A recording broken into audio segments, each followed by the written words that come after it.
Oleh karena kemurahan Tuhan ku ada sampai hari ini.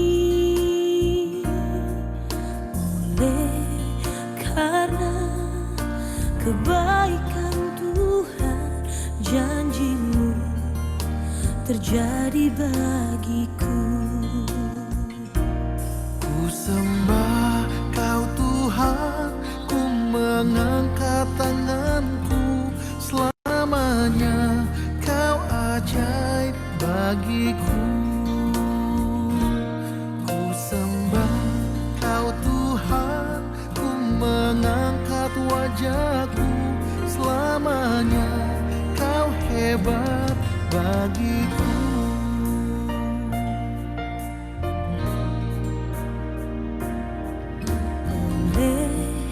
Karena kemurahan Tuhan ku ada sampai hari ini.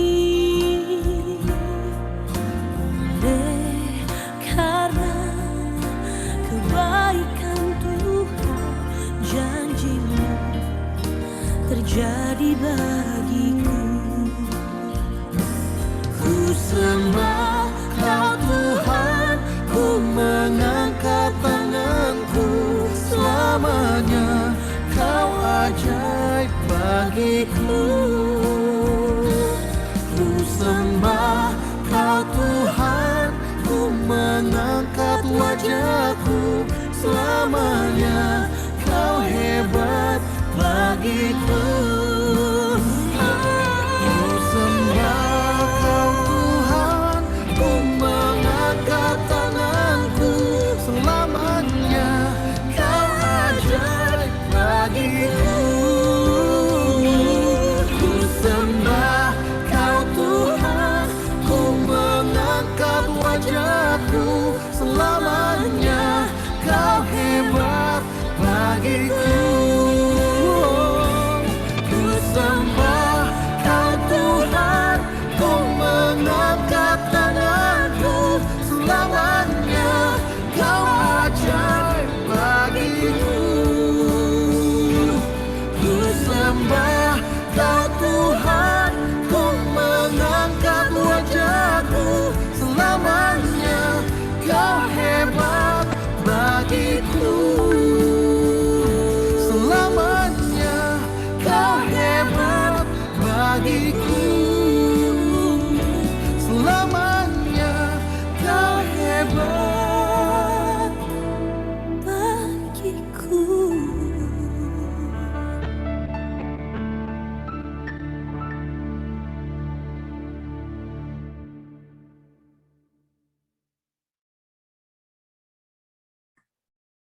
Tuhan, kami bersyukur Tuhan kalau pagi ini kami masih diberi kesempatan untuk kami bersekutu dengan saudara seiman kami Tuhan.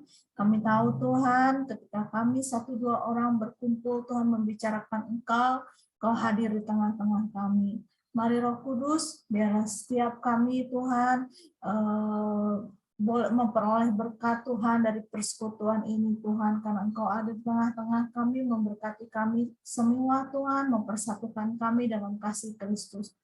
Berkati ibadah kami pagi ini Tuhan, biarlah setiap kami Tuhan menerima setiap berkat rohani yang tidak dilihat oleh mata jasmani Tuhan, tapi bisa Tuhan memberikan kehidupan bagi kami semua. Terima kasih Bapa, dalam nama Yesus kami berdoa dan mengucap syukur. Amin. Amin, puji Tuhan.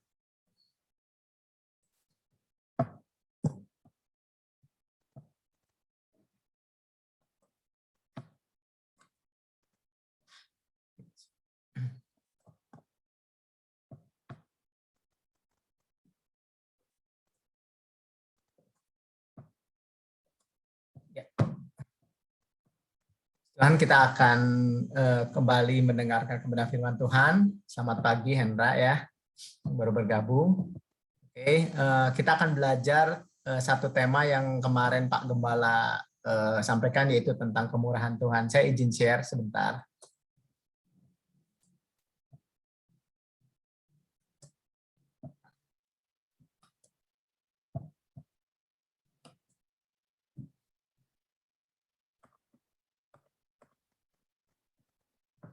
Kita pada hari ini kita akan belajar bagaimana memahami hidup dalam kemurahan Tuhan, karena kita sama-sama merindukan bahwa kita senantiasa hidup di dalam kemurahan Tuhan ya.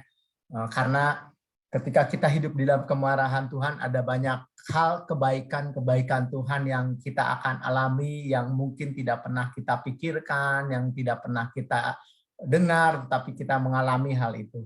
Oke. Nah, kita akan sedikit belajar biasa secara firman teologianya. Kemurahan Tuhan itu berasal dari kata Christotes ya, dalam bahasa Yunani artinya kebaikan. Jadi kalau kita menemukan di Alkitab kebaikan Tuhan, itu artinya sama dengan kemurahan Tuhan. Jadi kemurahan Tuhan itu sama dengan kebaikan Tuhan. Nah, kemurahan Tuhan itu memang sudah sifatnya Tuhan. Sehingga Tuhan senantiasa menyatakan kebaikan-kebaikannya pada makhluk ciptaannya. Jadi kemurahan Tuhan ini berlaku bagi seluruh makhluk hidup. Jadi kita akan melihat bahwa kemurahan Tuhan itu nanti dibagi dua, yaitu secara umum dan secara khusus. Dan yang akan diperdalam oleh kita pada hari ini adalah kemurahan Tuhan secara khusus ya. Nah, kemurahan Tuhan secara umum itu di dalam Mazmur 145 ayat 9 katakan, Tuhan itu baik kepada semua orang dan penuh rahmat terhadap segala yang dijadikannya. Ya, kalau kita melihat bahwa secara umum bagaimana Tuhan memberikan oksigen ya tanpa kita harus membeli. Jadi kalau secara umum setiap orang baik yang anak Tuhan atau tidak, mereka akan merasakan bahwa itu adalah kebaikan Tuhan. Karena apa? Karena oksigen ini dibuat secara sistem oleh Tuhan, secara sistem dengan baik, sehingga oksigen itu tidak akan pernah habis di dunia ini. Ya, karena apa? Karena ada sebuah proses sistem yang sangat-sangat teratur. Ya. Nah, terus kalau kita melihat tubuh kita, bagaimana begitu rumitnya tubuh kita, tetapi Tuhan mendesain sehingga kehidupan kita mampu berjalan dengan baik di dalam tubuh kita. Nah, itulah sebuah kemurahan Tuhan yang ada banyak contoh-contoh yang lain. Nah, di dalam Matius 5 ayat 45, Tuhan menerbitkan matahari bagi orang yang jahat dan orang yang baik, dan menurunkan hujan bagi orang yang benar dan orang yang tidak benar. Ya, kita lihat secara umum setiap manusia di dunia ini menikmati matahari, dan Tuhan ciptakan matahari untuk sebuah kehidupan di dunia ini. Tanpa matahari tidak akan terjadi kehidupan. Ya, makanya bangsa Jepang waktu itu melihat bahwa matahari ini adalah Tuhan, dewa, seperti itu. Nah, karena memang tanpa matahari tidak akan kehidupan, dan Tuhan menerbitkan tiap hari secara sistem orbit ya, membuat matahari itu terbit tiap hari kepada kita, dan sehingga dunia ini mensupport untuk manusia hidup di dalam keadaan yang baik ya. Oke, ini secara umum ya. Jadi kita secara umum saja kita sudah patut merasakan bahwa Tuhan itu memang baik ya. Secara umum saja kita sudah bisa mengatakan Tuhan itu baik. Oke. Nah, Tuhan itu memiliki sebuah tujuan mulia dalam kemurahannya terhadap orang-orang yang dipilih dan ditentukannya ya.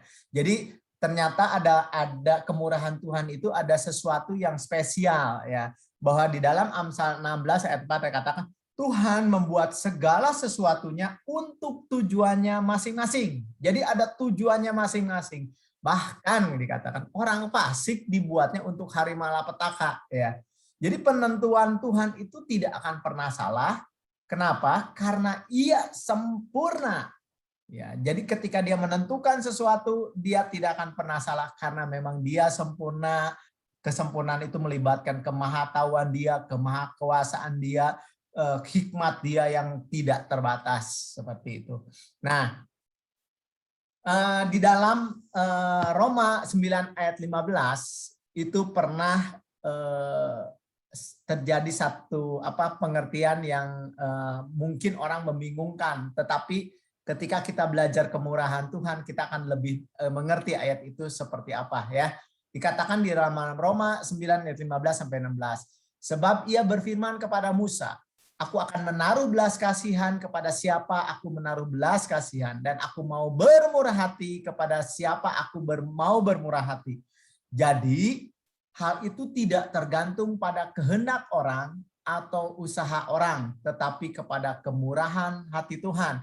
Nah, ketika saya melihat ayat ini, itu seolah-olah Tuhan tuh pilih kasih. Ya, Tuhan itu nggak adil. Ya.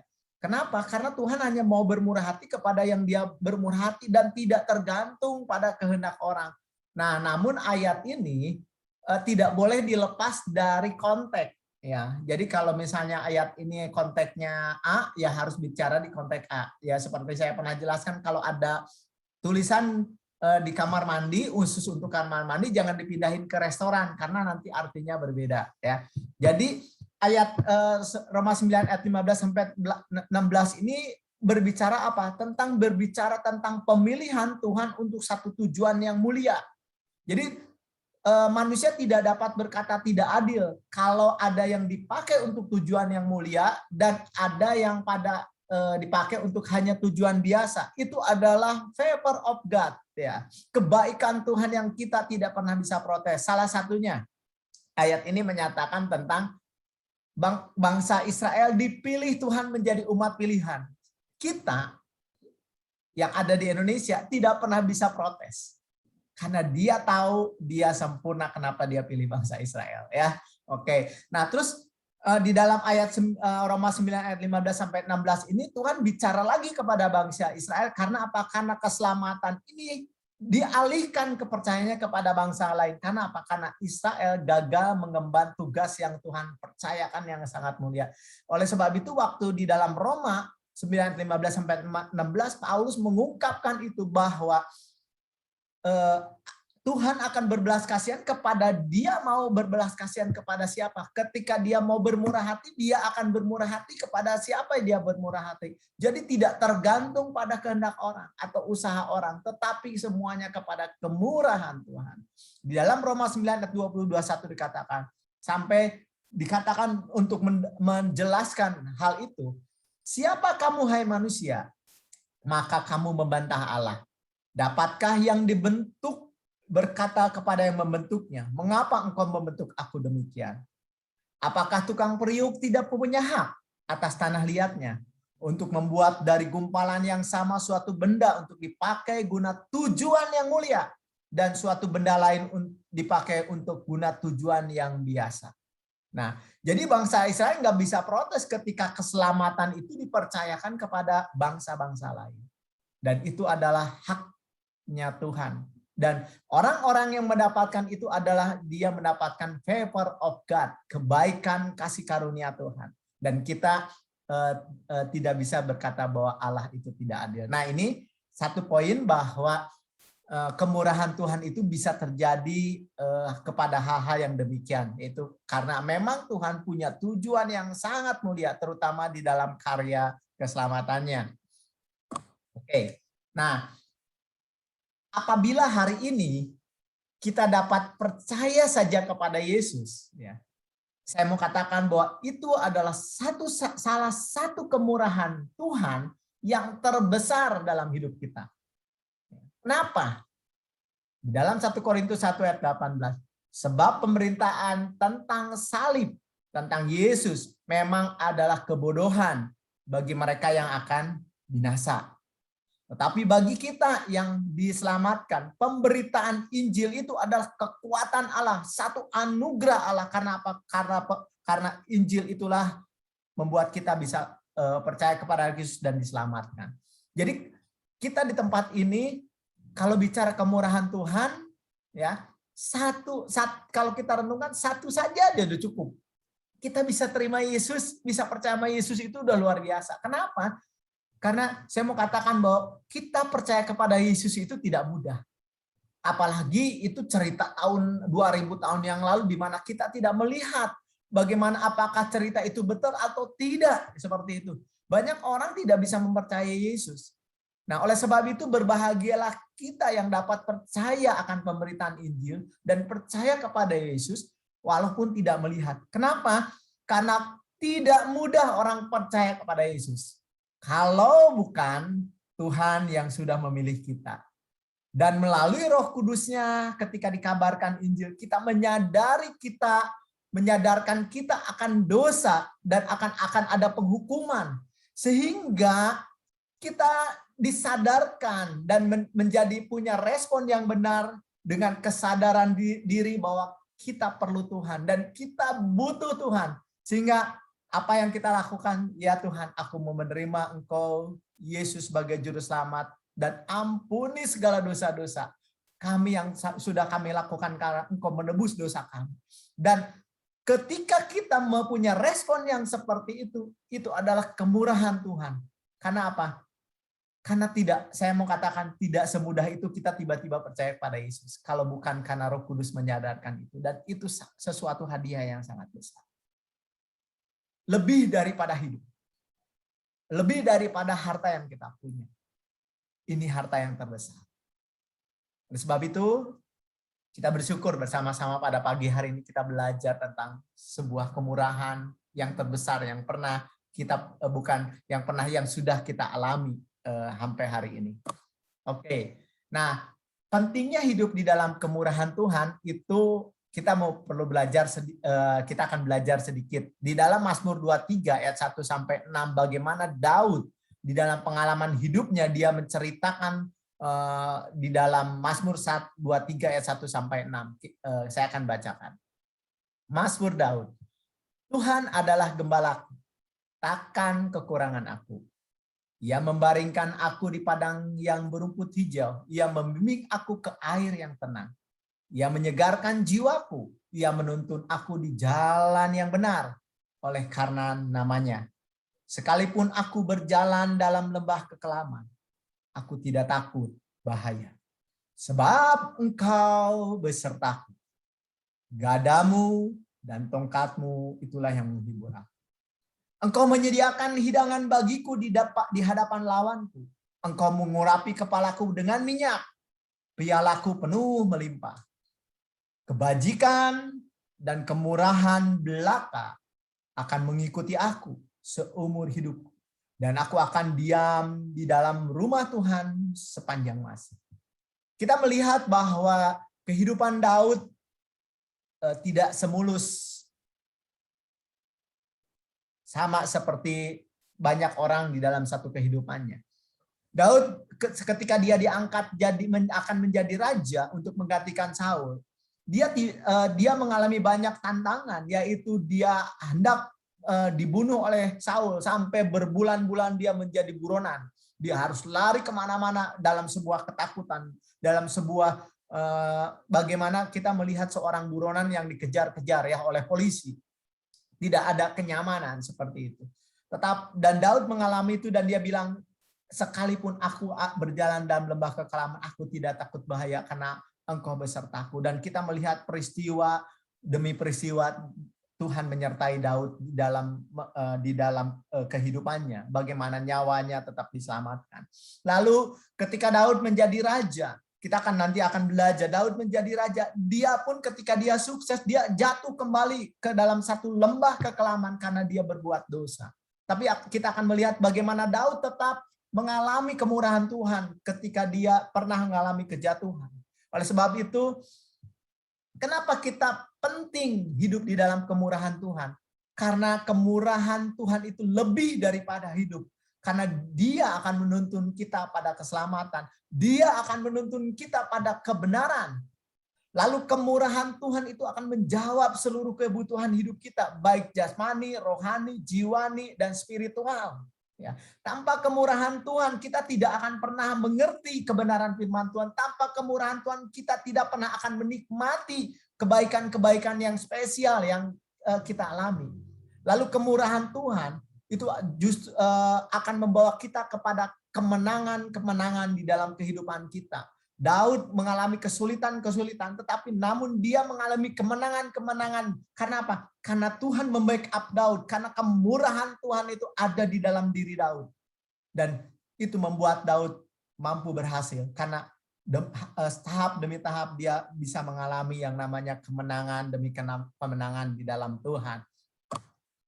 Nah, untuk kita tetap ada di dalam kemurahan Tuhan, ada satu poin yang menurut saya cukup penting. Kita harus hidup bertahan di dalam kebenaran. Apapun sulitnya, apapun tantangannya, maka kita tetap harus mampu bertahan di dalam kebenaran. Karena apa? Karena kita sudah belajar hidup di dalam kebenaran itu tidak mudah. Ada banyak tantangan, akan ada banyak aniaya, akan ada banyak kesakitan. Oleh sebab itu, kalau kita bersama-sama ingin tetap ada di dalam kemurahan Tuhan, maka kita harus tetap bertahan di dalam kebenaran. Kita melihat satu contoh Saul. Saul waktu itu salah. Ditegur oleh Nabi Samuel. Tapi apa yang dilakukan oleh Saul? Saul berbantah-bantah, mencari perbenaran dirinya akan dosa yang telah dilakukannya. Supaya orang menganggap bahwa Saul itu punya hikmat, diakui bahwa dia itu enggak salah mengambil keputusan. Tetapi karena dia berbantah-bantah mencari pembenaran diri, akhirnya dia berujung berhentinya kasih karunia atau kemurahan Tuhan dengan menolaknya jadi Raja Israel. Jadi kemurahan Tuhan yang khusus ini kita harus jaga kalau kita sudah punya kemurahan Tuhan yang memang Tuhan berikan secara spesial. Yang umum mungkin tidak berpengaruh ya, seperti matahari diterbitkan kita berdosa, kita tidak mengasihi Tuhan, matahari itu akan tetap terbit atas kita.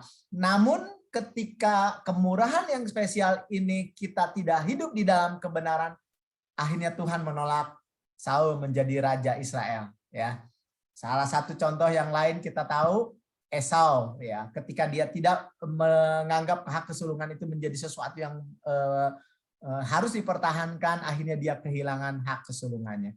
Nah, Daud pun pernah mengalami yang namanya berdosa, yaitu dia mengambil istri daripada Uria. Ya. Nah, ketika itu Daud ditegur oleh Nabi Nathan, tetapi berbeda sikap yang dilakukan oleh Daud. Daud berduka cita akan dosanya, dia menangis, dia meratap. Maka dikatakan berbahagialah orang yang berduka cita. Kita sudah belajar akan dosa-dosanya. Kenapa? Karena pengampunan Tuhan itu akan membuat kemurahannya berkelanjutan. Dan kita melihat Daud, walaupun kalau kita lihat bandingkan dosa Saul dengan dosa Daud itu, kalau secara perbandingan itu dosa Daud lebih jahat dibanding dosa Saul. Dosa Daud itu lebih kejam dibanding dosa Saul. Tapi Tuhan tidak melihat berapa besar dosa yang dilakukan.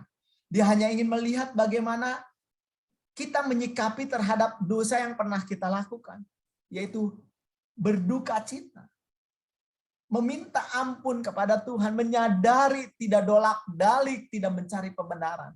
Dan pengampunan Tuhan itulah yang membuat kemurahan Tuhan berkelanjutan atas diri Daud.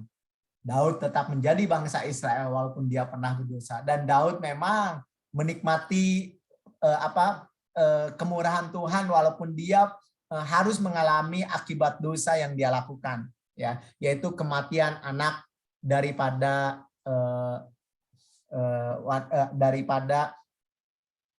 wanita yang diambilnya menjadi istrinya, ya. Nah, Daud bertobat dan memang tetap dihukum. Dan mengapa pertobatan Daud memperkenankan hati Tuhan? Karena memang Daud bertobatnya itu tidak pura-pura, ya, tidak menjadi sesuatu yang hanya memanipulasi, karena Tuhan sangat-sangat melihat hati. Manusia bisa dimanipulasi dengan berbagai sandiwara kita, tetapi Tuhan tidak pernah bisa dimanipulasi dengan sandiwara kita. Oleh sebab itu, kalau ada kesalahan, kita perlu datang kepada Tuhan dengan sungguh-sungguh. Supaya apa? Supaya kita diperkenan kembali oleh Tuhan. Daud mengalami yang namanya hukuman Tuhan ketika dia melahirkan anaknya harus tetap mati. Di dalam Mazmur ayat 30, ayat 6, Daud mengatakan, sebab sesaat saja ia murka. Tuhan murka sesaat saja. Tetapi seumur hidup ia bermurah hati. Sepanjang malam ada tangisan, tapi ketika menjelang pagi sudah terdengar sorak-sorai. Daud mengalami peristiwa pahit. Namun kebajikan dan kemurahan Tuhan selalu mengikuti Daud karena dia ada di dalam hidup yang benar. Amsal 3 ayat 1 sampai 4. Hai anakku, janganlah engkau melupakan ajaranku, dan biarlah hatimu memelihara perintahku. Karena panjang umur dan lanjut usia serta sejahtera akan ditambahkan kepadamu. Janganlah kiranya kasih dan setia meninggalkan engkau. Kalungkanlah itu pada lehermu. Tuliskanlah itu pada hatimu. Maka engkau akan mendapatkan kasih dan penghargaan dalam pandangan Allah serta manusia. Wow, luar biasa. Amsal menasehatkan di dalam kehidupan kita sehari-hari untuk mendapatkan kemurahan Tuhan. Jangan lupakan ajaran Tuhan. Dan bahkan perintahnya harus terpelihara dan dilakukan di dalam hidup kita. Bukan menjadi teori, bukan menjadi konsep, tetapi masuk di dalam kenyataan di dalam kehidupan kita. Dan sejahtera akan ditambahkan kepadamu. Biarlah ayat ini menjadi satu ayat mas kita sehingga kita senantiasa mengalami kemurahan Tuhan.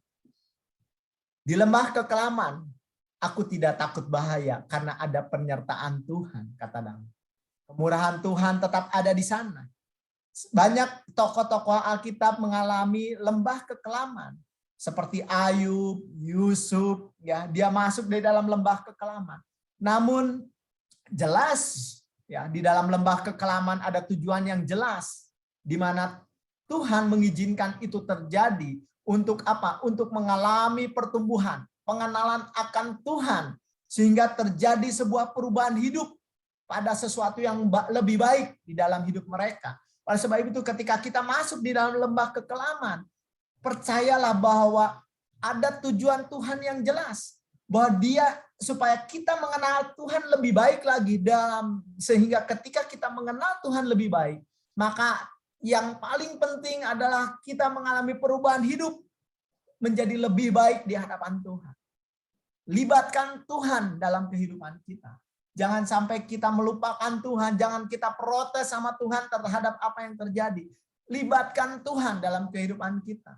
Sebab dikatakan di dalam Amsal 3 ayat 6, akuilah dia di dalam segala lakumu, maka ia akan meluruskan jalanmu. Tokoh-tokoh ini saya tidak akan bahas, Bapak Ibu sudah hafal benar ceritanya. Memang ketika mengalami lembah kekelaman, itu seperti obat pahit yang kita minum.